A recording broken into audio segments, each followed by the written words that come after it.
Hi, it's AK, and this is for my nieces and nephews. It's Dr. Seuss, the Sneetches. Now, the Starbell Sneetches had bellies with stars. The plain belly Sneetches had none upon thars. Those stars weren't so big, they really were really so small. You might think such a thing wouldn't matter at all.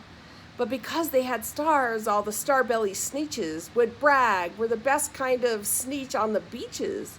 With their snoots in the air, they would sniff and they'd snort. We'll have nothing to do with the plain belly sort. And whenever they met some, when they were out walking, they'd hike right on past them without even talking. When the Starbelly children went out to play ball, could a plain belly get in the game? Not at all. You could only play if your bellies had stars and the plain belly children had none upon thars. When the Starbelly Sneetches had Frankfurter roasts or picnics or parties or marshmallow toasts, they never invited the plain belly Sneetches. They left them out cold in the dark of the beaches. They kept them away, never let them come near, and that's how they retreated them year after year.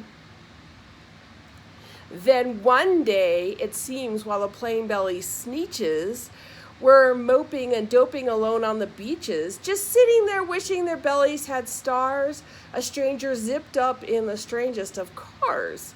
"My friends," he announced in a voice clear and clean, "my name is Sylvester McMoney McBean, and I've heard of your troubles, I've heard you're unhappy, but I can fix that. I'm the fix-it-up chappie. I've come here to help you, I have what you need, and my prices are low, and I work with great speed, and my work is 100% guaranteed." Then quickly Sylvester McMonkey McBean put together a very peculiar machine, and he said, "You want stars like a Starbelly Sneetch? My friends, you can have them for $3 each. Just pay me your money and hop right on board." So they clambered inside. Then the big machine roared, and it clunked, and it bonked, and it jerked, and it burked, and it bopped them about, but the thing really worked. When the plain belly Sneetches popped out, they had stars. They actually did. They had stars upon thars. Then they yelled at the ones who had stars at the start. "We're still the best Sneetches, and they are the worst. But now how in the world will we know," they all frowned, "of which kind of what, or the other way round?" Then up came McBean with a very sly wink, and he said, "Things are not quite as bad as you think. Do you know how to wink? Wink, wink. So you don't know who's who, that is perfectly true. But come with me, friends, do you know what I'll do? I'll make you again the best Sneetches on the beaches, and it will all cost you as $10 eaches."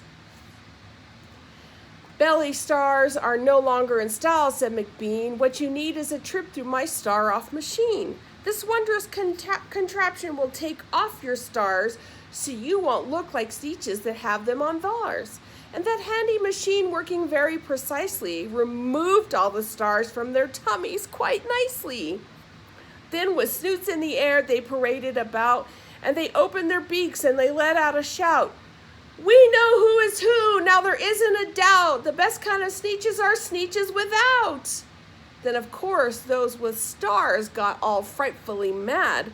To be wearing a star was frightfully bad. Then, of course, old Sylvester McMonkey McBean invited them into his star-off machine. And then, of course, from then on, as you probably guess, things got into a horrible mess. All the rest of that day on those wild screaming beaches, the fix-it-up chappie kept fixing up Sneetches. Off again, on again, in again, out again. Through the machines they raced round and about again.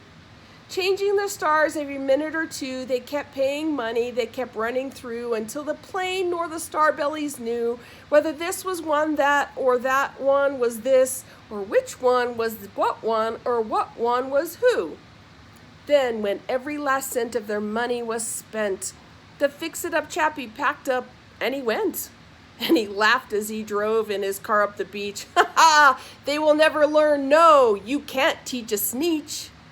But McBean was quite wrong. I'm quite happy to say that the Sneetches got really quite smart on that day.